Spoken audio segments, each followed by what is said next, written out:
Anganwadi sisters అందరికీ నమస్కారం. ఈ రోజు అంగన్వాడీ వార్తలకి స్వాగతం. ఇంకా ఎవరైనా సబ్స్క్రైబ్ చేసుకోకపోతే వెంటనే సబ్స్క్రైబ్ చేసుకోండి. వీడియోస్ అయితే లైక్ చేస్తూ ఉండండి. మన ఛానల్లో అంగన్వాడీ టీచర్ల ఆయాల సమస్యల పరిష్కారం అవగాహన కోసం వీడియోస్ అయితే వస్తుంటాయి. ఇక వివరాలకు వెళ్తే నేడు కేంద్ర మహిళా శిశు సంక్షేమ శాఖ మంత్రితో సీతక్క భేటీ. ఇటీవలే బడ్జెట్లో మహిళా శిశు సంక్షేమ శాఖకు 3,700 కోట్లు అదనంగా కేటాయించామని కేంద్ర ప్రభుత్వం ప్రకటించింది. దానికి సంబంధించి మరి అంగన్వాడీ టీచర్ల ఆయాల జీతాల పెంపుకు సంబంధించి ఎలాంటి ప్రకటన అయితే రాకపోవడం చాలా అన్యాయం అని చెప్పేసి అంగన్వాడీ యూనియన్లు కూడా భావిస్తున్నారు. మరి ఈ మహిళా శిశు సంక్షేమ శాఖ మంత్రితో సీతక్క గారు భేటీ అయ్యే సందర్భంలో తెలుగు రాష్ట్రంలోని అంగన్వాడీ టీచర్ల ఆయాల జీతాల పెంపుకు సంబంధించి కానీ మినీ అంగన్వాడీ మెయిన్గా అప్గ్రేడ్ చేయడం కానీ ఆయాలకి టీచర్లకు సూపర్వైజర్గా ప్రమోషన్ ఇచ్చే అంశం మీద తర్వాత అద్దె భవనాల్లో నడుస్తున్నటువంటి అంగన్వాడీ కేంద్రాలకు కూడా సొంత బిల్డింగులు కట్టించడం, పెండింగ్ బిల్లు లేకుండా చేయడం, తర్వాత ఫ్రీ గ్యాసు ఫ్రీ కరెంట్ ఇచ్చే విధంగా కూడా మరిన్ని నిధులు మరిన్ని అంగన్వాడీ టీచర్ల ఆయాల సంక్షేమం కోసం అంగన్వాడీ కేంద్రాల ఆధునికీకరణ కోసం మరి చిన్నారులు గర్భిణీల యొక్క సంక్షేమం కోసం మరిన్ని నిధులని కోరే విధంగా కేంద్ర మహిళా మంత్రితో సీతక్క గారు మాట్లాడాలని చెప్పేసి అందరూ కూడా భావిస్తున్నారు.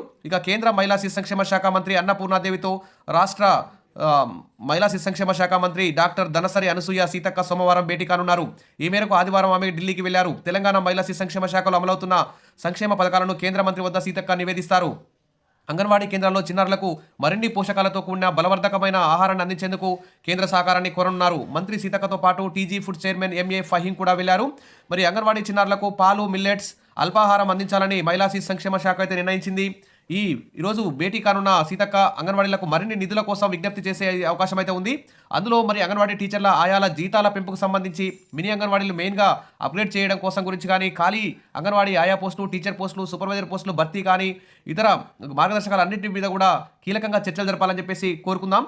ఇక ప్రస్తుతం ఇస్తున్న బాలామృతంతో పాటు అదనంగా పాలు, మిల్లెట్స్, అల్పాహారం కూడా ఇవ్వాలని, స్నాక్స్ కూడా ఇవ్వాలని తెలంగాణ మహిళా శిశు సంక్షేమ శాఖ అయితే నిర్ణయించింది.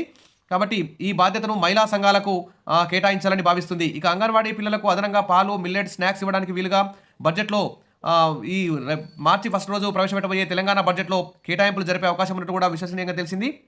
ఇక రాష్ట్రంలో 35,700 అంగన్వాడీ కేంద్రాల్లో 6 నుంచి 3 ఏళ్లలోపు చిన్నారులకు టేక్ హోమ్ రేషన్ కింద వారానికి 4 గుడ్ల చొప్పున నెలకు 16 గుడ్లను, నెలకు 2.5 కిలోల బాలామృతాన్ని అందిస్తున్నారు. బరువు తక్కువ ఉన్న పిల్లలకు బాలామృతం ప్లస్ పేరుతో రోజుకొకటి చొప్పున నెలకు 30 గుడ్లు ఇస్తున్నారు. ఇక 3 నుంచి 5 ఏళ్ల పిల్లలకు ఒక పూట భోజనం, ఉదయం 1 గుడ్డు, సాయంత్రం స్నాక్స్, కుర్కురే వంటి వాటిని ఇస్తున్నారు. సాయంత్రం పూట అందించే కుర్కురే వంటి వాటి బదులుగా మిల్లెట్స్తో చేసిన స్నాక్స్, పాలు పిల్లలకు ఇవ్వాలని అధికారులు ప్రస్తుతం నిర్ణయించారు. దీనివల్ల పిల్లలు ఆరోగ్యంగా తయారవుతారని చెప్పేసి ప్రభుత్వం అయితే నిర్ణయించింది. పిల్లలకు ఏ రకాల మిల్లెట్స్ మంచివి, వాటిలో ఉండే పోషక విలువలు ఏమిటి అనే దానిపై శాస్త్రవేత్తలు, వైద్యుల సలహాలు తీసుకోవాలని కూడా అధికారులు అయితే యోచిస్తున్నారు. అదేవిధంగా సిడిపిఓపై చర్య తీసుకోవాలి. ములుగు జిల్లా నుంచి ములుగు ప్రాజెక్టు వేధింపులకు గురి చేస్తున్న వెంకటాపురం ప్రాజెక్టు సిడిపిఓ ధనలక్ష్మిపై చర్య తీసుకోవాలని కోరుతూ అంగన్వాడీ టీచర్లు శనివారం కలెక్టర్ దివాకర్కి అయితే వినతి పత్రం అందజేశారు. ఇక అంగన్వాడీ టీచర్ సెలవుల్లో ఉన్న సమయంలో కేంద్రానికి విజిట్ కోసం వచ్చి గ్రామస్తుల ఎదుట ఇష్టానుసారంగా మాట్లాడుతుందని తెలిపారు. అంగన్వాడీ కార్యకర్త ఇంటికి వెళ్లి భర్త, పిల్లల ఎదుట అసహ్యంగా మాట్లాడుతుందని వివరించారు. కేంద్రాలకు బిల్డింగ్ లేని చోట ఇంట్లోనే సెంటర్ నడుపుతున్నారని, ఈ విషయాన్ని మనసులో పెట్టుకుని గతంలో ఉన్న అధికారులకు ముడుపులు అప్పచెప్పి ఇంట్లోనే నడుపుకుంటున్నారా అంటూ నీచంగా తిడుతుందని వాపోయారు. తమ సమస్యని అర్థం చేసుకుని ఇక్కడ చూడండి సొంత బిల్డింగ్లు ఉండవు, మళ్ళీ పైగా ఈ విధంగా వేధింపులు, సిడిపిఓను ప్రాజెక్టు నుంచి పంపించి తగిన న్యాయం చేయాలని కలెక్టర్కు అంగన్వాడీలు తమ ఆవేదన వెలిపించారు. ICDS Venkatapuram project CDPO Dhanalakshmi వెంటనే బదిలీ చేయాలని కోరుతూ కూడా ధర్నా అయితే నిర్వహించారు. ఈ సందర్భంగా అంగన్వాడీలు మాట్లాడుతూ బిఎల్ఓ విధుల్లో ఉన్నప్పుడు తనిఖీలకు రావడంతో పాటు కుటుంబ సభ్యుల ఎదుట దుర్భాషలాడుతున్నా తెలిపారు. ఉన్నతాధికారులు స్పందించి తక్షణమే సిడిపిఓ ధనలక్ష్మిని దూర ప్రాంతానికి బదిలీ చేయాలని కోరారు. ఇక అద్దె భవనాలు, అరకొర వస్తువులు, అంగన్వాడీ కేంద్రాల్లో తగ్గుతున్న హాజరు శాతం, మంజూరైన పనుల్లోనూ కనిపించని పురోగతి అంటూ ఇక్కడ ఉంది. ఈ పరిస్థితుల్లో చాలా చోట్ల అంగన్వాడీ కేంద్రాలు శిథిలావస్థకు చేరి అద్దె భవనాలు, మరుగుదొడ్లు, తాగునీటి సౌకర్యం లేకపోవడం, ఆవాసాలకు దూరంగా ఉండడంతో గర్భిణీలు, బాలింతలు, చిన్నారులు అంగన్వాడీ కేంద్రాలకు రావడం కష్టమవుతుంది. అందువల్ల 9 లక్షల మంది నమోదు ఉండగా అందులో దాదాపు హాజరయ్యే వారు మాత్రం చాలా సగం మంది మాత్రమే ఉంటున్నారని చెప్పేసి ఇక్కడ చెప్తున్నారు. ఇక గర్భిణీలు, బాలింతలు 3.5 లక్షలు ఉండగా వారు నెలలో 21 రోజులు హాజరవుతున్నారు. వారు 2 లక్షల లోపే ఉంటున్నారు. ఈ నేపథ్యంలో మరి సౌకర్యాలు కల్పించాలని చెప్పేసి ప్రభుత్వం అయితే మంత్రి అయితే అధికారులు అయితే ఆదేశించారు. ఇక పనులన్నీ కూడా పెండింగ్లో ఉన్నాయి. దాదాపు తెలంగాణలో 12,380 అంగన్వాడీ కేంద్రాలు అద్దె భవనాల్లో కొనసాగుతున్నాయి. ఆయా కేంద్రాలకు పక్కా భవనాలు నిర్మించేందుకు వీలుగా ప్రభుత్వం అయితే ప్రణాళికలు సిద్ధం చేస్తుంది. 2024-25 ఏడాదికి ఉపాధి హామీ పథకం కింద మండలానికి ఒకటి చొప్పున అంగన్వాడీ కేంద్రం నిర్మాణానికి ఆమోదం తెలిపింది. అయితే వీటి నిర్మాణం నత్తనడకన సాగుతుంది. కొన్ని చోట్ల భూముల గుర్తింపు, స్థలాల స్వాధీన సమస్యలు నెలకొన్నాయి. పంచాయతీరాజ్ అధికారుల సమన్వయంతో వీలైనంత త్వరగా అంగన్వాడీ కేంద్రాలు నిర్మించాలని చెప్పేసి అధికారులు శిశు సంక్షేమ శాఖ అయితే ఆదేశించింది. ఇక పనుల పురోగతి చూస్తే రాష్ట్రంలో 500 అంగన్వాడీ కేంద్రాలను అప్గ్రేడ్ చేయాలని ప్రభుత్వం నిర్ణయించింది. ఇప్పటివరకు 158 అంగన్వాడీ కేంద్రాలను అయితే అప్గ్రేడ్ చేశారు. ఇంకా 159 కేంద్రాల పనులు ఇంకా మొదలు కాలేదు. ఇక మహబూబ్ నగర్, వరంగల్, నల్గొండ, సంగారెడ్డి, ఖమ్మం జిల్లాలు అయితే ఈ పనుల్లో వెనుకంజలో ఉన్నాయి. ఇక రాష్ట్ర వ్యాప్తంగా 7,021 అంగన్వాడీ కేంద్రాలకు మరుగుదొడ్లు మంజూరయ్యాయి. వీటిలో 4,243 చోట్ల పనులు అయితే మొదలు కాలేదు. ఇక రంగారెడ్డి, మహబూబ్ నగర్, కరీంనగర్, ఖమ్మం, నాగర్ కర్నూలు జిల్లాలు అయితే వెనుకబడి ఉన్నాయి. ఇక తాగునీటి సౌకర్యం కల్పనకు 1811 కేంద్రాలు ఎంపికయ్యాయి. వీటిలో 289 చోట్ల పూర్తయితే ఇంకా 1150 పైగా కేంద్రాలు అయితే ఇంకా మంచినీటి సౌకర్యం అయితే కల్పించట్లేదు. ఒక గదిలోనే 4 అంగన్వాడీ కేంద్రాలు నిర్వహిస్తున్నటువంటి దృశ్యం కూడా ఇక్కడ మనకు కనిపిస్తుంది. ఒక కేంద్రంలో 4 టీచర్లు పిల్లలకు బోధిస్తున్నారు. ఏంటట అంగన్వాడీ ప్రత్యేకత అనుకుంటున్నారు కదా. పెరిగిన అద్దె ప్రభావం. నారాయణపేట జిల్లా మక్తల్ జక్తేర్ గ్రామంలో 4 అంగన్వాడీ కేంద్రాలు ఉన్నాయి. 2 నెలల కిందటి వరకు ఇవి అద్దె గదుల్లో కొనసాగుతున్నవి.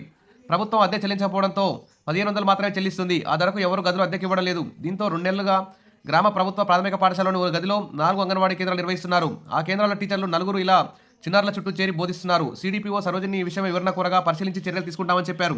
ఈ విధంగా అద్దె బిల్లులు పెండింగ్లో ఉండడం, తర్వాత ఇటీవలనే అంగన్వాడీ కేంద్రం స్లాబ్ యొక్క పైపెచ్చులుడి కింద పడి 4 చిన్నారులకు గాయాలైతే అంగన్వాడీ టీచర్ని, సూపర్వైజర్ని, సిడిపిఓని కూడా సస్పెండ్ చేసినటువంటి సందర్భాలు కూడా మనం చూస్తున్నాం. కాబట్టి వెంటనే ఈ 12,380 అద్దె భవనాలు నడుస్తున్న అంగన్వాడీ కేంద్రాలన్నింటికీ సొంత భవనాలు వెంటనే నిర్మించాల్సినటువంటి అవసరం ప్రభుత్వం మీద ఉంది. అదేవిధంగా అంగన్వాడీ కేంద్రాలకి వాటర్ సౌకర్యం కల్పించాలి, తర్వాత బాత్రూమ్ సౌకర్యం కల్పించాలి, తర్వాత అప్గ్రేడేషన్ కూడా.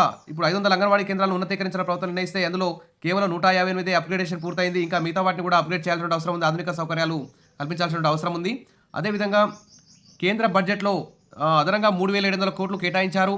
ఆ 3,700 కోట్లను అంగన్వాడీ టీచర్ల ఆయాల జీతాల పెంపుకు సంబంధించి, వారికి పెన్షన్, గ్రాట్యుటీ, రిటైర్మెంట్ బెనిఫిట్స్ సంబంధించి, తర్వాత ప్రమోషన్లకు సంబంధించి, ఖాళీ పోస్టుల భర్తీకి సంబంధించి నిధులు కేటాయించాలి. ఎలాగో కేంద్రం 60% నిధులు కేటాయిస్తుంది, రాష్ట్ర ప్రభుత్వం 40% నిధులు కేటాయిస్తాయి. కాబట్టి ఈ బడ్జెట్లో అదనంగా కేటాయించిన 3,700 కోట్లలో అంగన్వాడీ టీచర్ల ఆయాల జీతాల కోసం కూడా కేటాయించాలని చెప్పేసి అందరూ కూడా డిమాండ్ చేయాల్సిన అవసరం ఉంది. ఇక తెలుగు రాష్ట్రాల మహిళా శిశు సంక్షేమ శాఖ మంత్రులు కేంద్ర మహిళా శిశు సంక్షేమ శాఖ మంత్రి గారిని ప్రత్యేకంగా కలిసి అంగన్వాడీ యూనియన్లు అందరూ కలిసి ఒక మీటింగ్ పెట్టుకొని అంగన్వాడీ టీచర్ల ఆయాల సమస్యలు ఏంటివి, అసలు పరిష్కరించగలిగే సమస్యలు ఏంటివి, పరిష్కరించలేని సమస్యలు ఏంటివి, ఆర్థికపరమైనవి ఏంటివి, ఆర్థికేతరమైనటువంటి ఈ విధంగా విభజించుకొని ఒక ప్రణాళికాబద్ధంగా ఒక ప్రాధాన్యత క్రమంలో అంగన్వాడీ టీచర్ల ఆయాల జీతాల సమస్యని, తర్వాత వారిని ప్రభుత్వ ఉద్యోగులు గుర్తించమని హైకోర్టు, సుప్రీంకోర్టులు కూడా తీర్పిస్తున్నాయి. ఆ విషయంపై కూడా మరి కేంద్ర రాష్ట్ర ప్రభుత్వాలు ఒక నిర్ణయానికి రావాల్సిన అవసరం ఉంది. కాబట్టి ఒక మీటింగ్ ఏర్పాటు చేయాలి. ప్రధానమంత్రి అధ్యక్షతన అన్ని రాష్ట్రాల మహిళా శిశు సంక్షేమ శాఖ మంత్రులు, కేంద్ర మహిళా శిశు సంక్షేమ శాఖ మంత్రి, తర్వాత ఆర్థిక శాఖ అధికారులతో ఒక భారీ ఎత్తున భారతదేశ వ్యాప్తంగా ఒక మీటింగ్ ఏర్పాటు చేయాలి. ఎందుకంటే ఐసీడీఎస్ శాఖ ఏర్పడి ఇప్పటికీ 50 సంవత్సరాలు పూర్తయిన సందర్భంగా అంగన్వాడీ టీచర్ల ఆయాలకు ఒక గుడ్ న్యూస్ చెప్తుందని చెప్పి అందరూ కూడా ఎదురు చూస్తున్నారు. ఇటీవల కొత్తగా నియమితులైనటువంటి కాంట్రాక్ట్ అవుట్సోర్సింగ్, ఇతర కొన్ని ఉద్యోగులకు సంబంధించి కూడా ఎన్నో ప్రయోజనాలు కల్పిస్తున్న ప్రభుత్వాలు మరి 50 ఏళ్లుగా మరి అంగన్వాడీ వ్యవస్థలో ఎంతో సేవలు అందిస్తున్న అంగన్వాడీ టీచర్ల ఆయాల పట్ల కూడా ఒక కీలక నిర్ణయాన్ని ప్రకటించాలని చెప్పేసి ఇక అంగన్వాడీ యూనియన్లందరూ కూడా కోరుకుంటున్నారు. ముఖ్యంగా అంగన్వాడీ టీచర్ల మీద పనిభారం తగ్గించాలి. తర్వాత ధరలు పెరిగాయి, ద్రవ్యోల్బణం బాగా పెరిగింది, వారి యొక్క జీతం అయితే చాలా తక్కువ ఉంది. కేంద్ర ప్రభుత్వం ఇటీవల ప్రకటించిన కనీస వేతనం 31,000 అయినా కనీసం అంగన్వాడీ టీచర్లకు ఇవ్వాలి. అంగన్వాడీ టీచర్కి 10 లక్షలు, ఆయాకి 5 లక్షలు రిటైర్మెంట్ బెనిఫిట్స్గా ఇవ్వాలి, పెన్షన్, గ్రాట్యుటీ ఇవ్వాలి, ఇతర ప్రభుత్వ సంక్షేమ పథకాలన్నీ అమలు చేయాలని చెప్పేసి అందరూ కూడా కోరుతున్నారు. మరి ప్రభుత్వం ఆ దిశగా చర్యలు తీసుకుంటుందని ఈరోజు ఐసీడీఎస్ మంత్రి సీతక్క గారు కేంద్ర మహిళా శిశు సంక్షేమ శాఖ మంత్రి అన్నపూర్ణాదేవితో అంగన్వాడీ టీచర్ల ఆయాల సమస్యలు కీలకంగా చర్చించారని చెప్పేసి, మంచి రిజల్ట్తో వస్తారని చెప్పేసి ఆశిద్దాం. Wish all the best. మరిన్ని అప్డేట్స్ కోసం మన ఛానల్ని ఫాలో అవుతుండండి. వీడియోస్ అయితే లైక్ చేస్తుండండి. Thank you.